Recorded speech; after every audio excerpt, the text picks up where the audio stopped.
Bienvenue à tous, vous trouverez dans cette vidéo une méditation guidée selon les techniques et les enseignements donnés par Paramahansa Yogananda. Ces enseignements sont basés sur des vérités universelles et n'appartiennent à aucune religion en particulier.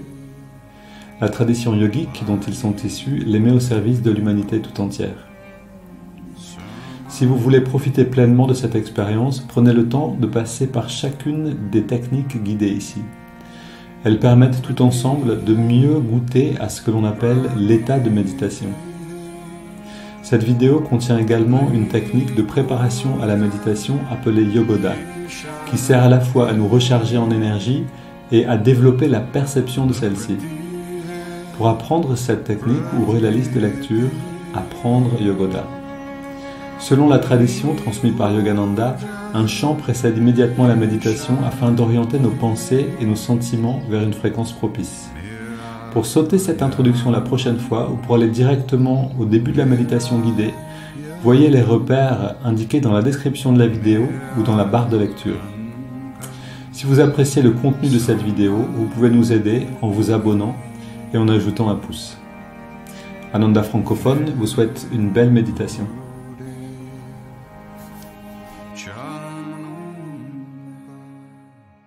Un extrait du livre Swami Kriyananda comme nous l'avons connu, un livre qui existe en anglais, pas encore en français. Donc c'est des témoignages de personnes qui ont vécu des moments particuliers auprès de lui. Voilà un témoignage. Mère célibataire. Sans emploi et avec 2 enfants à charge, je me sentais seul et j'avais désespérément besoin de conseils spirituels et d'inspiration. Une amie avait récemment emménagé à Ananda et elle m'a suggéré d'y venir pour la semaine du renouveau spirituel. Je ne connaissais rien du maître de Yogananda donc et je n'avais jamais rencontré Swami Kriyananda, mais j'avais promis à Dieu de franchir toutes les portes qu'il ouvrirait pour moi, alors j'ai dit oui. D'habitude, je m'assois à l'arrière de la foule, mais pour le premier cours, la première conférence de Swamiji, je me suis assise au premier rang, pratiquement à ses pieds. Juste en face de moi, il y avait une grande photo du maître. Swamiji a parlé de la nécessité d'ouvrir le cœur. Cette phrase a touché une corde sensible en moi. J'ai fixé les yeux du maître et lui, pas sa photographie, mais sa présence vivante derrière elle, m'a regardé en retour. J'étais également très conscient de la présence de Swamiji, mais ses paroles étaient devenues un bourdonnement musical et je n'en comprenais plus le sens. Nous formions tous les trois, Maître, Swamiji et moi, un triangle d'énergie. Mon cœur débordait d'une douceur inexplicable. Je savais que j'avais trouvé ma maison. En 2 semaines, j'ai pris toutes mes affaires, loué notre maison, et je suis donc loué notre maison, je me suis débarrassé de notre maison et je suis venu à Ananda Village. Le seul logement disponible était un hangar aménagé, qui à l'époque n'avait même pas de plomberie intérieure. Mes filles, âgées de 8 et 11 ans, étaient consternées par notre changement soudain de situation, et parlaient souvent avec nostalgie de la maison confortable et des amis qu'elles avaient laissés derrière elles. Il m'a fallu toute mon énergie pour gagner ma vie, m'occuper de mes enfants et garder une attitude positive afin de montrer l'exemple. La transition a été difficile. Le jour de l'an, c'est mon anniversaire. Et Swamiji organisait une journée porte ouverte pour la communauté. Mes enfants étaient partis rendre visite à leur père. Nous étions divorcés depuis de nombreuses années, et j'étais donc libre d'y aller. J'ai décidé de parcourir à pied les 3 kilomètres qui me séparaient de la maison de Swami. Il neigeait depuis plusieurs jours. La forêt était magique, d'un blanc pur et silencieux, à l'exception d'un souffle occasionnel lorsqu'une branche libérait la neige qu'elle avait accumulée. Cela aurait pu être une belle promenade avec Dieu, Mais je m'apitoyais sur mon sort et je me sentais seul le jour de mon anniversaire. Intérieurement, j'ai prié le maître. Je lui ai dit, je suis reconnaissante, je suis si reconnaissante d'être à Ananda, mais tu sais que cela n'a pas été facile. Je ne demande pas un mari, mais parfois je me sens si seul. J'aimerais que quelqu'un me tienne la main. Swamiji se tenait à l'entrée de sa maison, saluant les membres de la communauté qui affluaient. Lorsqu'il m'a vu, il m'a tendu la main et m'a attiré à côté de lui. Il n'a rien dit, il ne m'a pas même regardé, il a simplement continué à saluer ses invités en me tenant la main. Comme je tiens mes enfants lorsque nous marchons dans un endroit bondé et que je veux m'assurer qu'ils ne s'éloignent pas de moi. Au bout d'environ 5 minutes, lorsque tout le monde fut arrivé, Swami se tourna vers moi et me sourit si gentiment, comme pour me dire « Ne t'inquiète pas, tu n'es pas seul ». Puis il a lâché ma main et nous sommes allés dans le salon pour qu'il puisse commencer le satsang.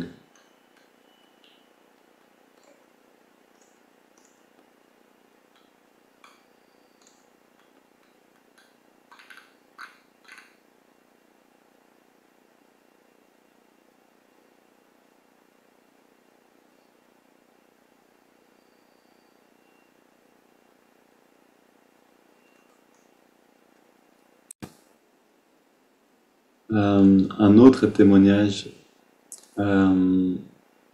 qui s'appelle La maladie de Lou Gehrig, c'est le nom de la personne.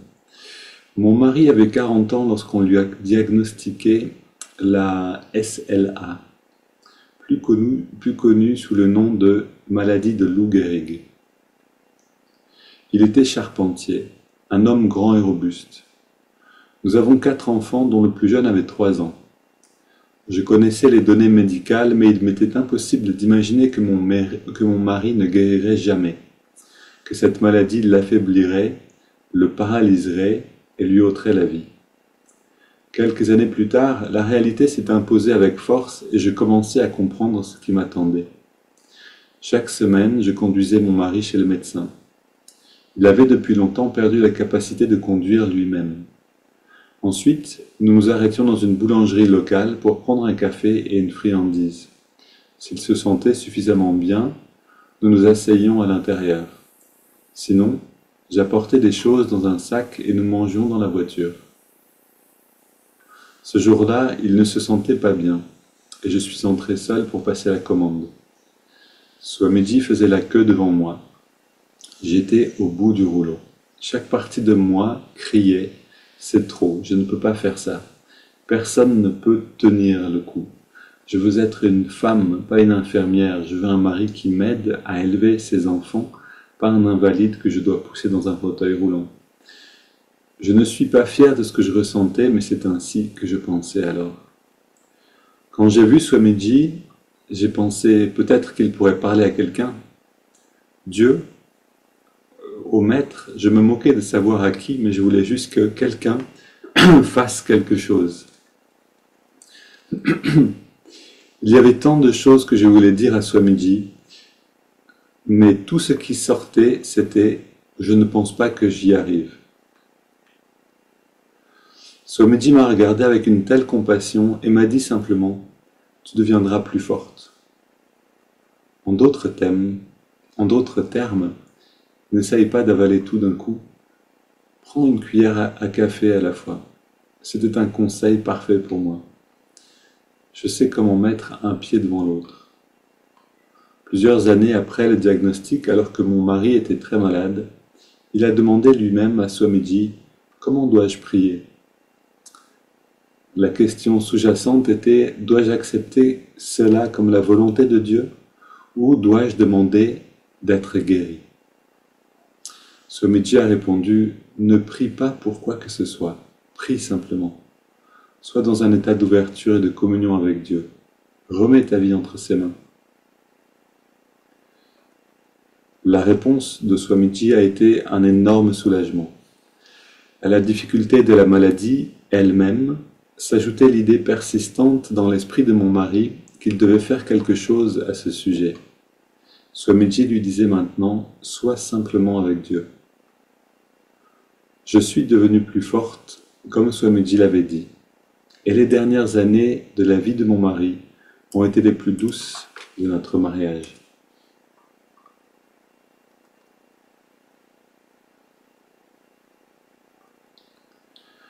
Bon, c'est un beau témoignage, c'est pas un témoignage le plus léger.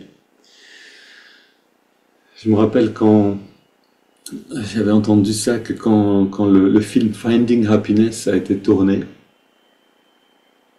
euh, oui,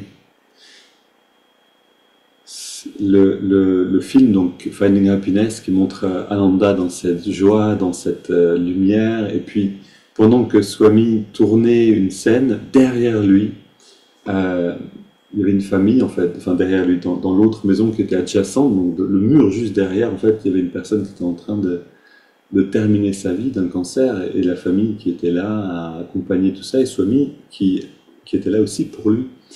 Donc c'est vrai que voilà, c'est quelque chose qui est aussi fait partie de la vie finalement, les difficultés. Euh, et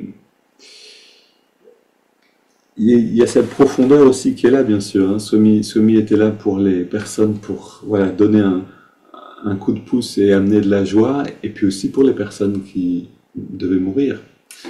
Asha parle souvent de ces témoignages, enfin, elle parle.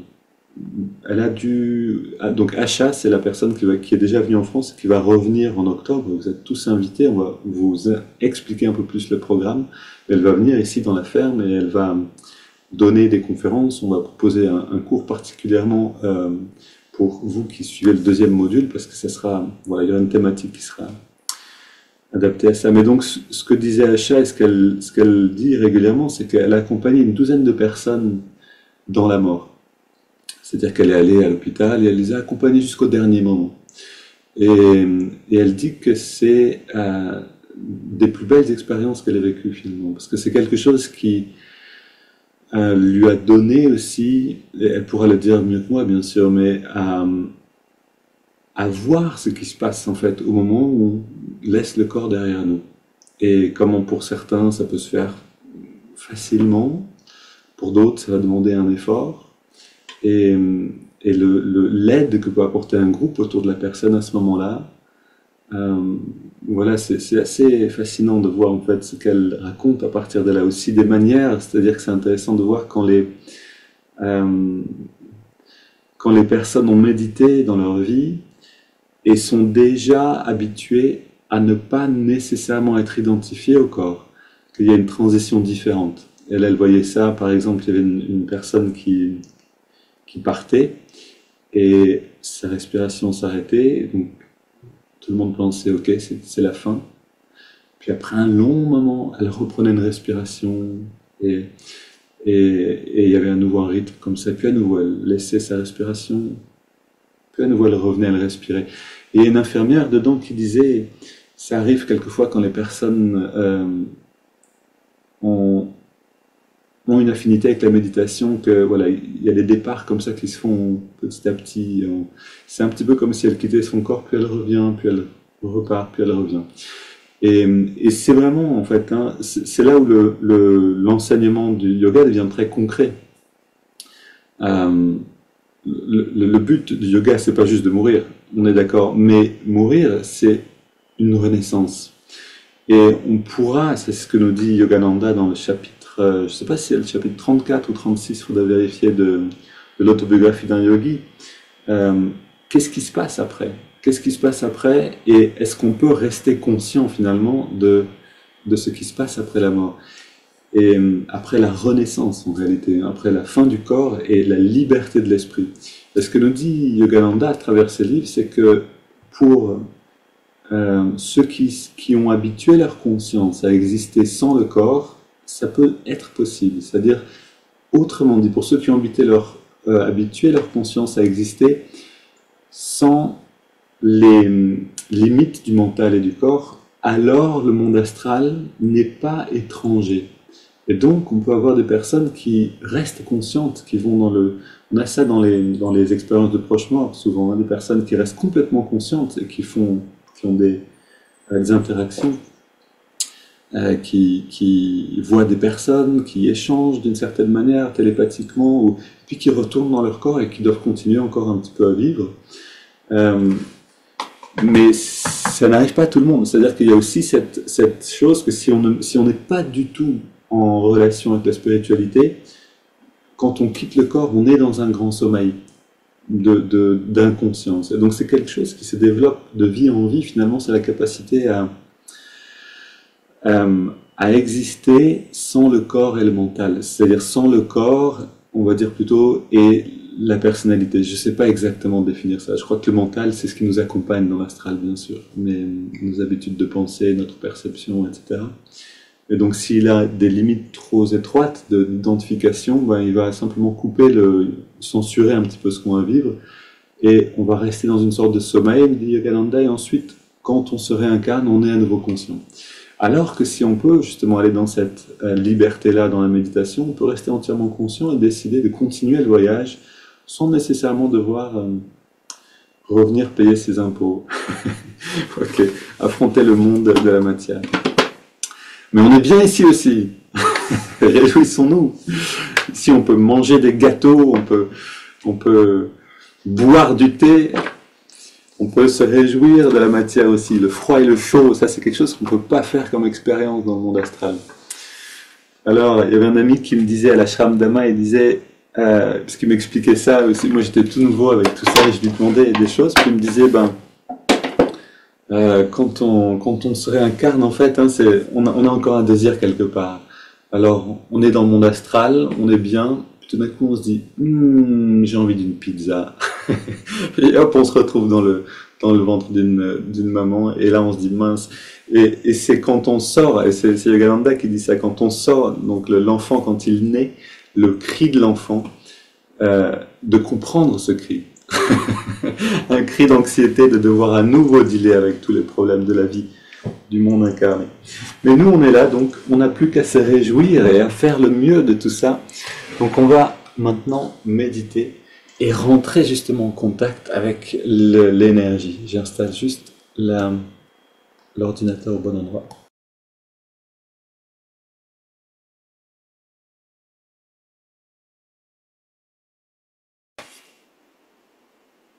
Donc, voilà, une crampe, ok. On va dans la pratique de Yogoda. Faisons-le avec cette conscience justement, que c'est pour devenir conscient de l'énergie. Que ça ne veut pas simplement dire « Ah, j'arrive à sentir l'énergie », c'est pas ça seulement. Mais aussi affiner notre conscience, lui permettre justement de continuer d'exister dans la réalité astrale. Donc c'est un apprentissage. Je suis à la fois ici dans mon corps, mais je suis aussi dans le corps d'énergie. Est-ce que je peux m'habituer à ça? Il y a un enjeu plus grand que juste sentir l'énergie. Esprit infini, recharge notre corps avec ton énergie cosmique, notre mental avec ta concentration et ta détermination, notre esprit avec ta sagesse et notre âme avec ta joie toujours nouvelle. Éternelle jeunesse du corps et de l'esprit demeure en nous pour toujours. Et c'est parti, les bras tendus devant, les yeux fermés pour mieux sentir. Inspire. On fait rentrer de l'énergie, on la rend visible en contractant les muscles. Et en relâchant, on la sent circuler. Main sur les hanches, on recharge. Mollet et cheville. Puis on change de côté.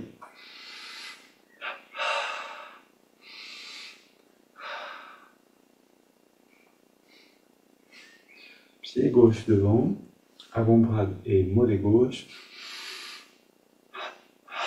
Cuisse, biceps. Voilà, je vais faire simplement 2 répétitions pour chaque mouvement. Comme ça, on aura assez de temps pour le reste. Côté droit.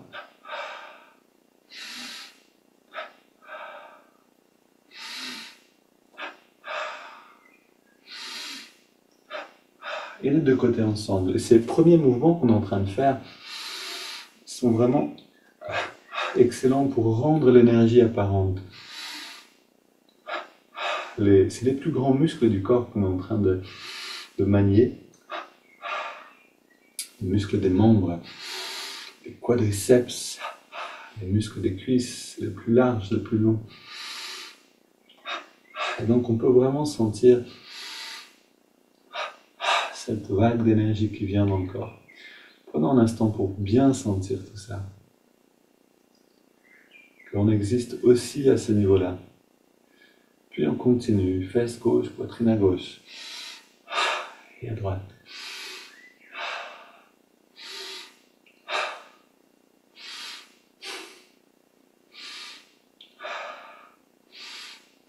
Puis, bas du dos, gauche et droite. Milieu du dos.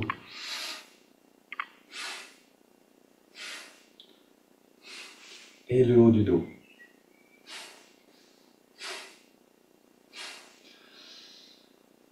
Les épaules. Le cou. À gauche et à droite. Et la nuque en redressant la tête. Le cou avec des petits cercles dans les deux sens et détendu, grand cercle. Twist du bas de la colonne.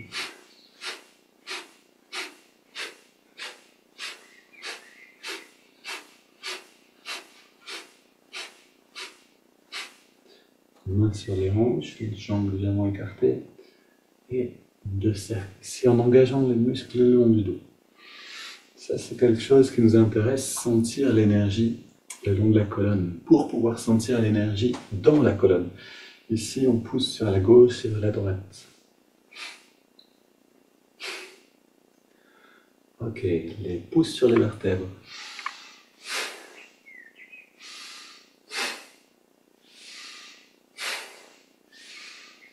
Voilà, là aussi, on veut sentir, au-delà des vertèbres elles-mêmes, ce qui est à l'intérieur.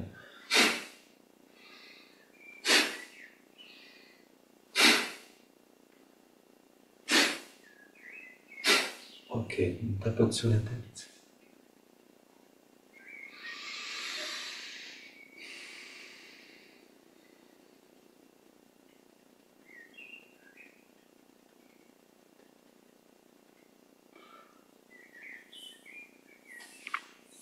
Et on masse le cuir chevelu. Il y a une bonne pratique aussi pour s'habituer à devenir conscient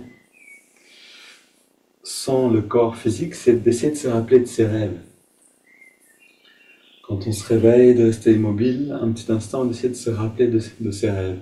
Petit à petit, amener la conscience dans les expériences qu'on a quand on n'est pas dans le corps. Et ici, donc, on ouvre dans la nuque.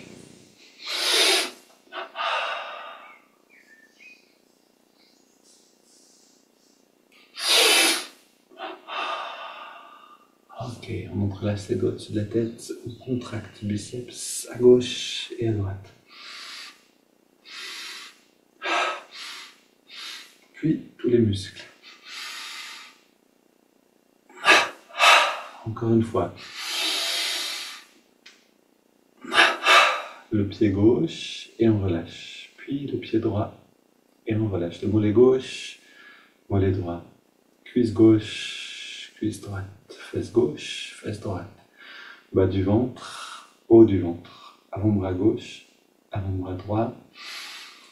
Biceps, gauche-droite. Poitrine, pareil. Le cou. Puis on contracte le pied gauche et on ajoute le pied droit, le mollet gauche et le droit. Cuisse gauche, cuisse droite. Les fesses gauche-droite. Bas du ventre, haut du ventre. Avant-bras. Les biceps, poitrine, double inspire. Contracte tout encore plus fort. On relâche le cou, la poitrine droite et gauche. Biceps, droite et gauche. Avant-bras droit et gauche. Haut du ventre, bas du ventre. Fesses droite et gauche. Les cuisses, les mollets et les pieds. Double inspire. On contracte tout et on relâche. Encore une fois. Restons détendus maintenant, même très détendus, les yeux fermés, légèrement dressés, et on inspire lentement. On garde l'air dedans, on détend tout, et on expire par la bouche. Et on vient exister justement dans cette réalité énergétique, dans ce corps astral.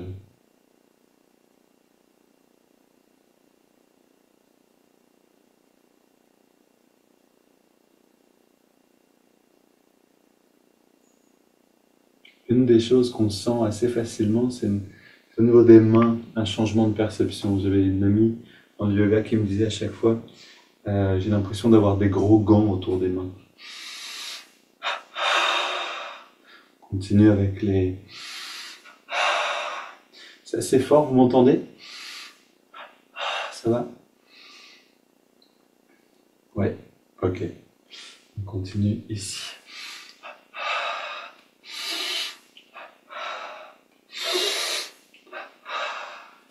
Haltère latérale.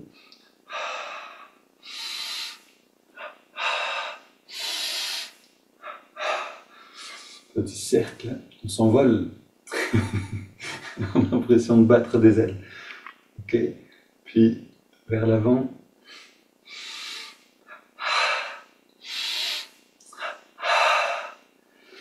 Les doigts. Les grands mouvements des bras.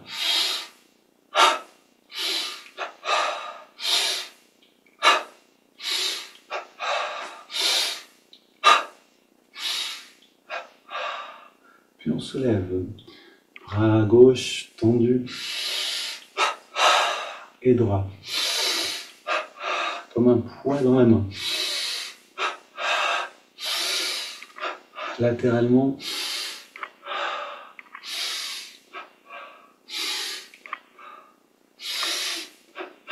Puis, on marche sur place en cherchant ce bon souvenir, ou en tout cas, ce déclencheur d'un vrai sourire. On a besoin de sourire au moins une fois par jour, bien sûr, bien plus que ça. Je ne sais plus combien de minutes on devrait rire tous les jours si on voulait être en bonne santé.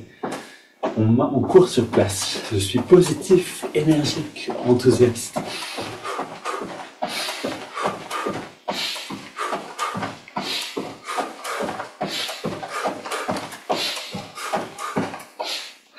Ok, et deux fois on ralentit.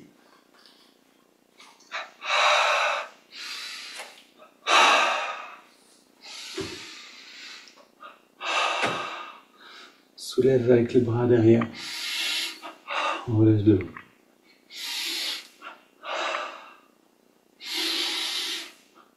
Soulève devant. Et on relève derrière. Une grande inspire. Et on vide les poumons. On fait rentrer le ventre. Encore une fois. Faire rentrer et sortir.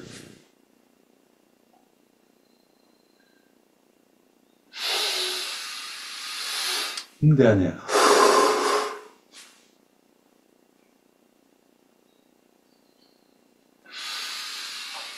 Et on se redresse.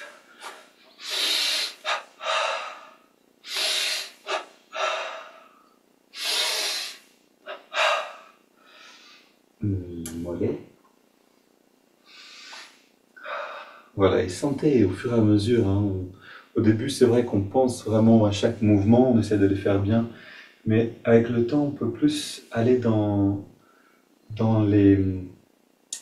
l'expérience, c'est-à-dire on se sent de mieux en mieux au fur et à mesure de ces mouvements. Au début, on ne sent pas grand-chose, et puis de semaine en semaine, de mois en mois, ça devient un plaisir. Et quand on n'a pas beaucoup de temps, on regrette de ne pas pouvoir tout faire. Le corps Le corps en retire beaucoup de bien-être, mais aussi mentalement, ça nous fait du bien. C'est-à-dire, au niveau de l'ambiance, ok, on amène les mains vers nous et vers l'avant, et on sent l'expansion de la conscience. C'est vraiment un moment important aussi, parce que là, on abandonne tout effort pour ouvrir la perception à quelque chose de plus large.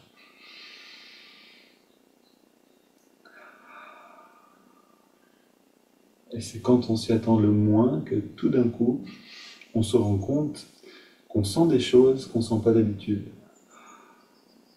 Sur un plan beaucoup plus subtil, plus fin.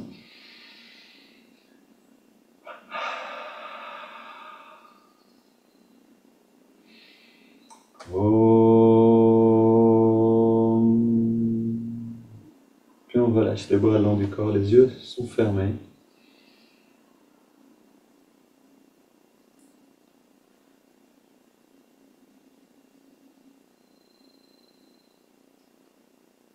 Voilà, et là on prend quelques secondes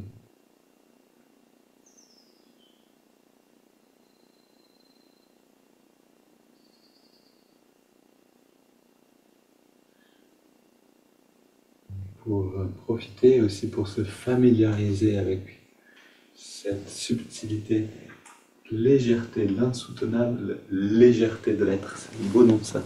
C'est de sentir cette douceur. Ok, on a installé et on va explorer maintenant. Vous pouvez voir vraiment ces méditations, tout ce qu'on fait le matin, comme une excursion.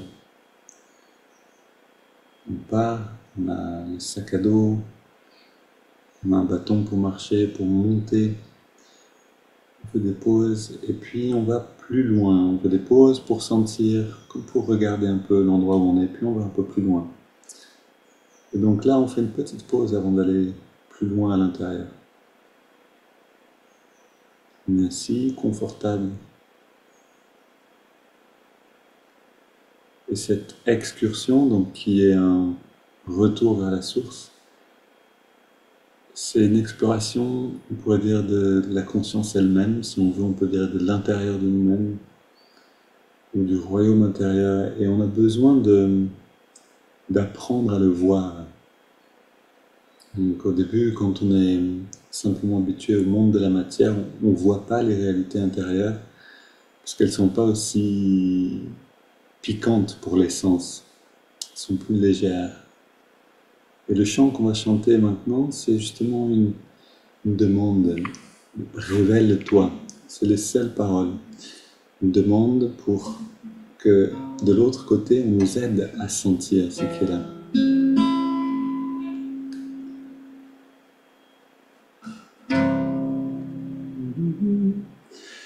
Révèle-toi, révèle-toi, révèle-toi, révèle-toi, révèle-toi, révèle-toi, révèle-toi, révèle-toi, révèle-toi, révèle-toi, révèle-toi. Révèle-toi, révèle-toi, révèle-toi,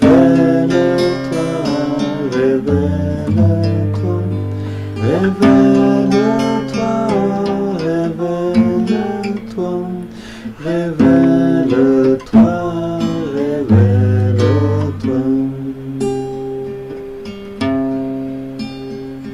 Révèle-toi, révèle-toi,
Révèle-toi,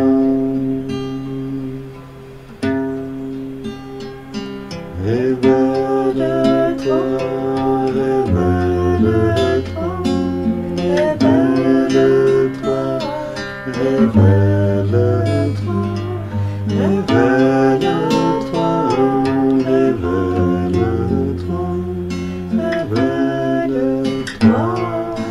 révèle-toi.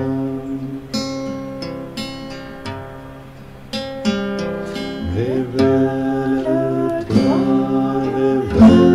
révèle-toi, révèle-toi, révèle-toi,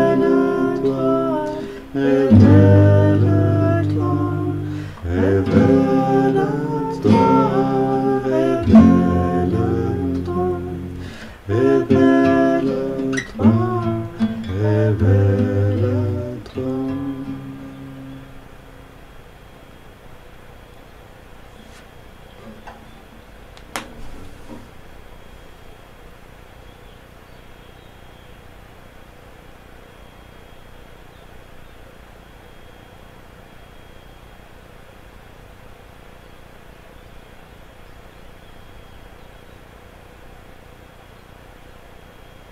Et on observe ce qui se révèle. On prend le temps de regarder.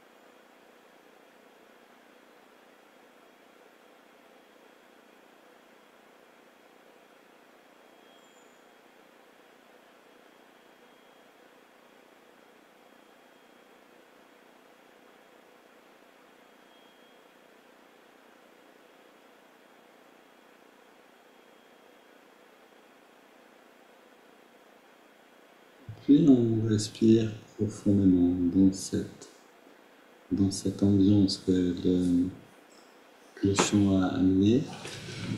Prochaine inspire et on entrelace les doigts au niveau de la poitrine. Expire, les mains vers l'avant, on arrondit le dos. Inspire, on étire vers le ciel. Expire, on se plonge vers la gauche. Inspire au centre. Expire vers la droite. Et inspire au centre. Expire, on se tourne vers la gauche. On pose les mains. Et on soutient la rotation.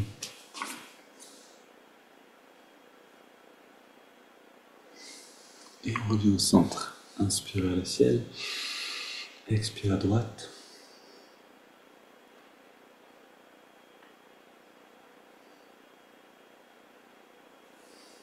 Retour au centre, on pose les mains derrière, on se penche un petit peu vers l'arrière. 2 ou 3 respires ici.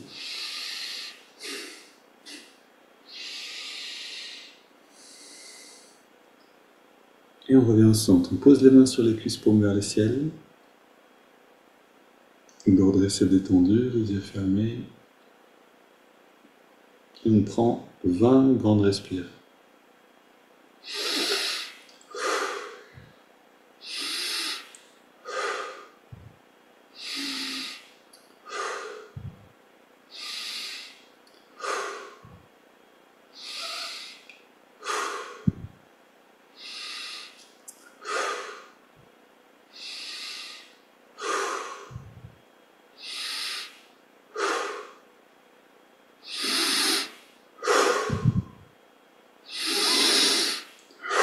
Voilà, et là on atteint déjà le maximum de l'amplitude et de l'intensité.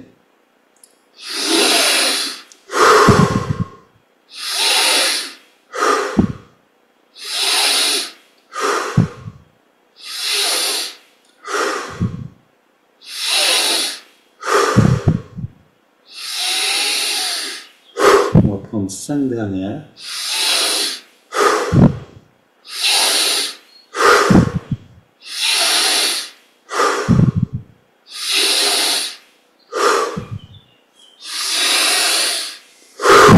Puis, on inspire lentement par les narines et on garde l'air dedans.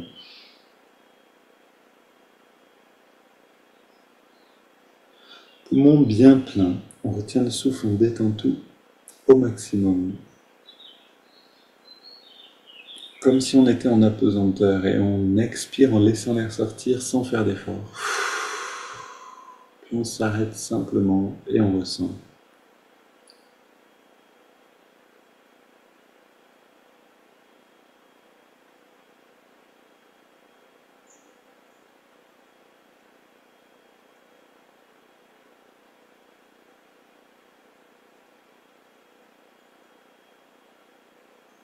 On ressent tout ce fourmillement intérieur, le grouillement de cette vie et de l'énergie. On inspire maintenant.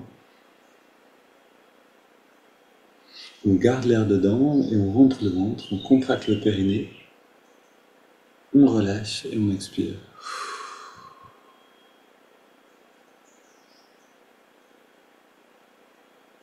On prend quelques instants. Le monde astral est merveilleusement beau, nous dit Yogananda à travers l'autobiographie d'un yogi. Il en parle beaucoup dans le chapitre La résurrection de Sri Yukteswar. Le monde astral est tellement beau. Et en même temps, ce n'est pas le but ultime.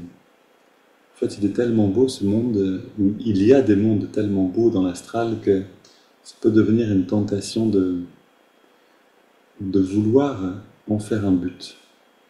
C'est un petit peu le piège du paradis et de l'enfer, c'est-à-dire finalement le but serait d'aller dans un très beau monde astral. Mais le problème, nous dit Yogananda, c'est que après avoir brûlé tout notre bon karma, on doit retourner s'incarner pour en retrouver, pour créer à nouveau du karma positif ou un karma encore mieux spirituel qui nous amène vers l'union avec le divin.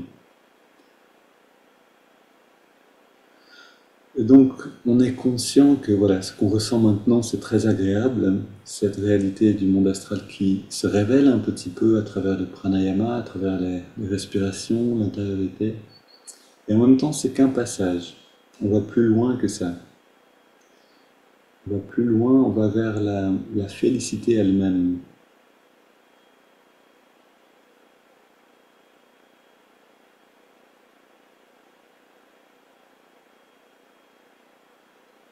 Maintenant, on prend une double inspire.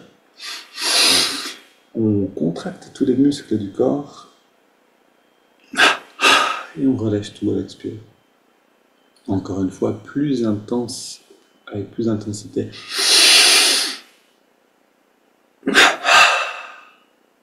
Une dernière.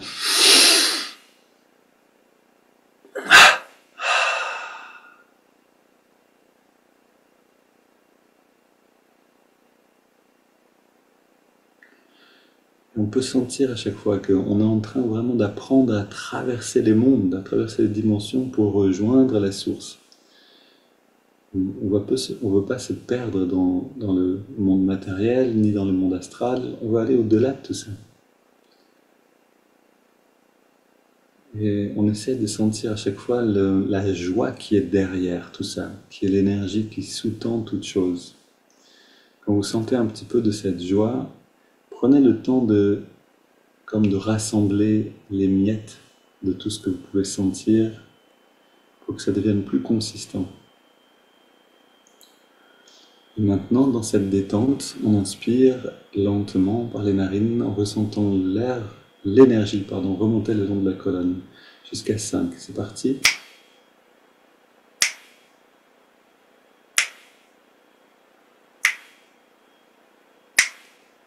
On garde l'air dedans et on amène toute l'énergie, toute l'attention dans le lobe frontal.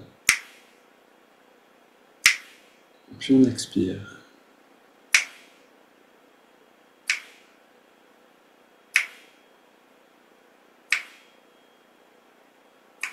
Puis inspire à nouveau, même rythme.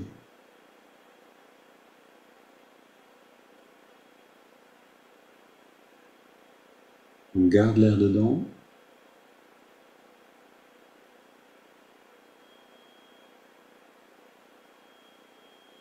Expire.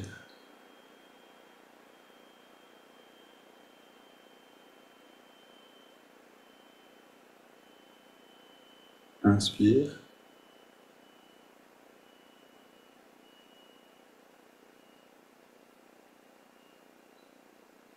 On garde.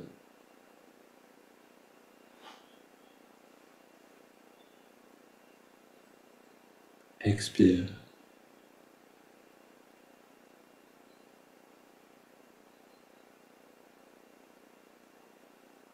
Inspire.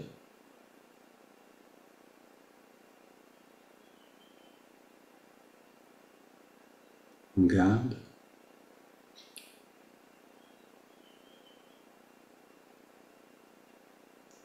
Expire.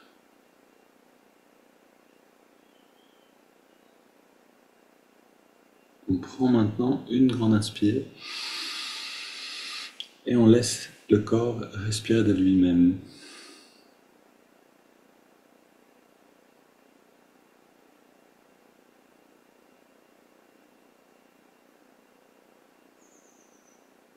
Et on apprécie pleinement le changement apporté par les respirations triangulaires.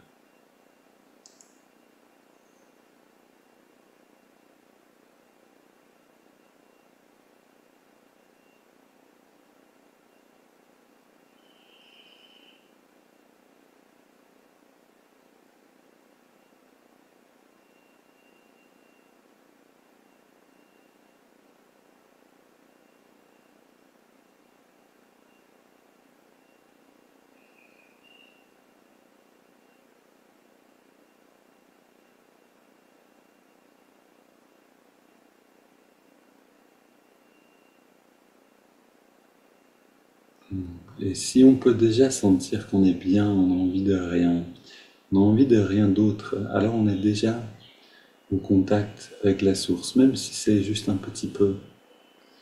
C'est le signe qu'on est en train de toucher un petit peu à ça.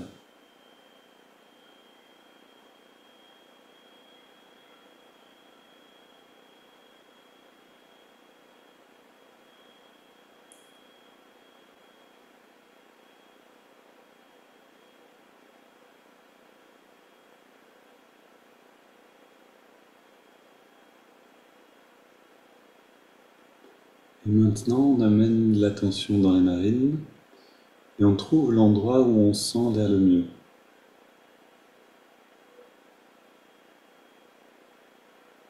À cet endroit-là, on ressent la fraîcheur de l'inspire et la tiédeur de l'expire.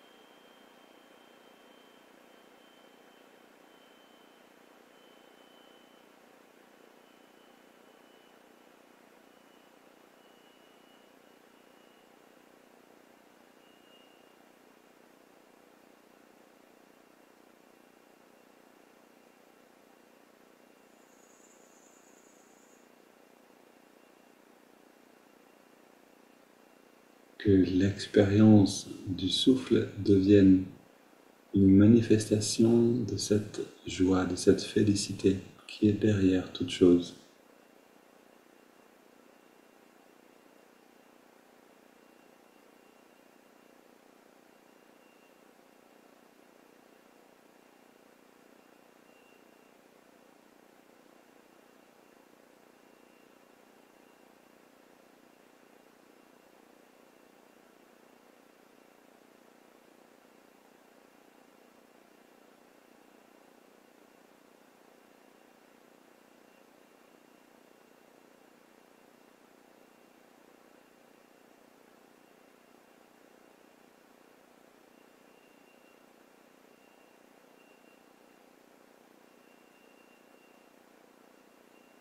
Puis on ajoute le mouvement de l'index de la main droite.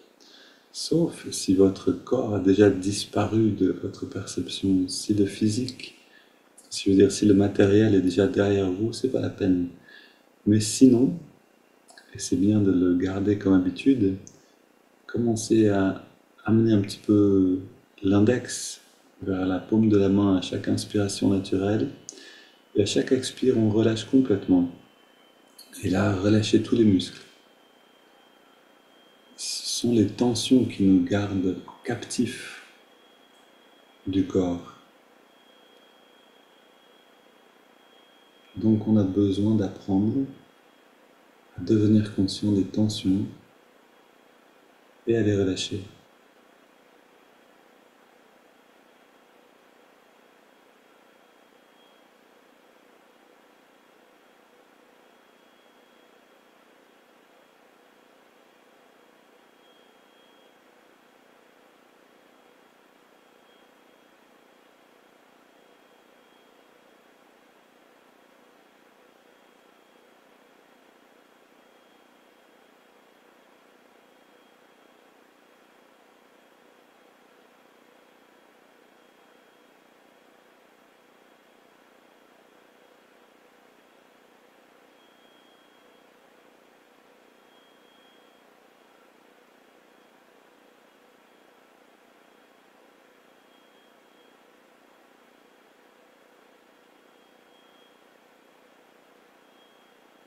Et le but, c'est de détendre jusqu'à ce que le corps reconnaisse l'état de sommeil profond, tout en gardant la conscience, l'esprit complètement présent.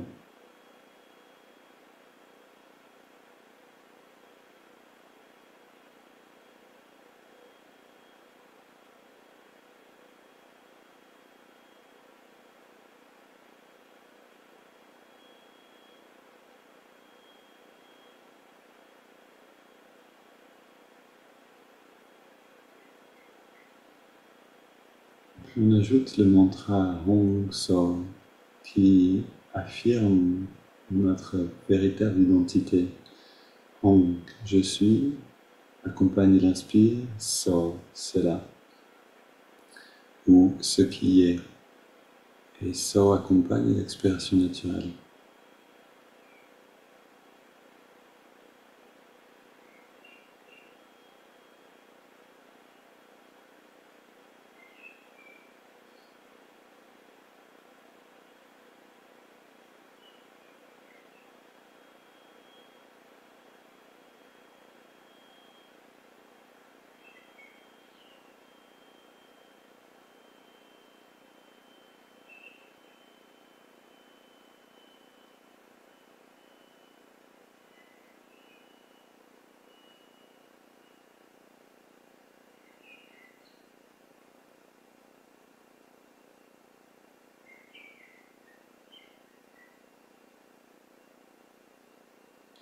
Donc on n'a pas besoin d'attendre la fin de ce corps pour entrer dans le paradis. On peut rentrer maintenant déjà dans plus grand que le paradis. Et chaque jour, on fait un pas en avant. Essayons de garder cette pratique en pleine présence, pleine conscience, encore 2 minutes.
Puis on prend une inspiration profonde.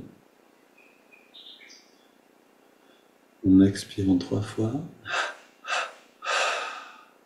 Un petit instant libre de la respiration.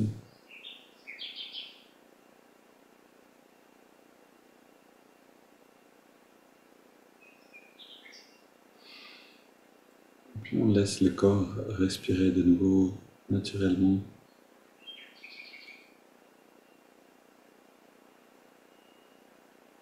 On abandonne toute technique.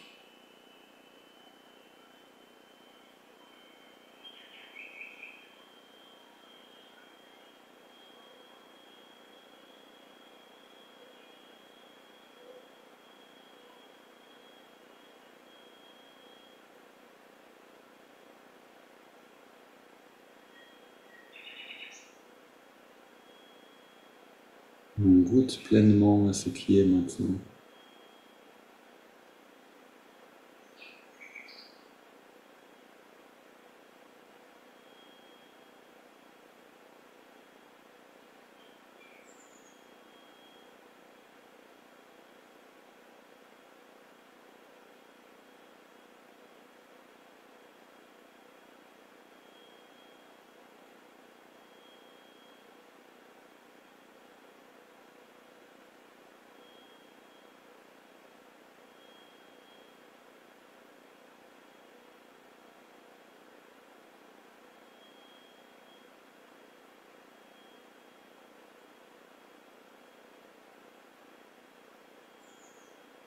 On laisse la lumière de ce bien-être s'intensifier à travers nous,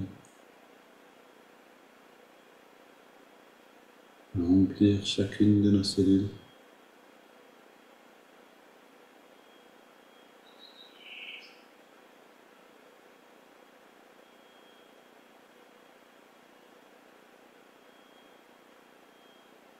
Et rayonner au-delà du corps.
Une belle journée à tous.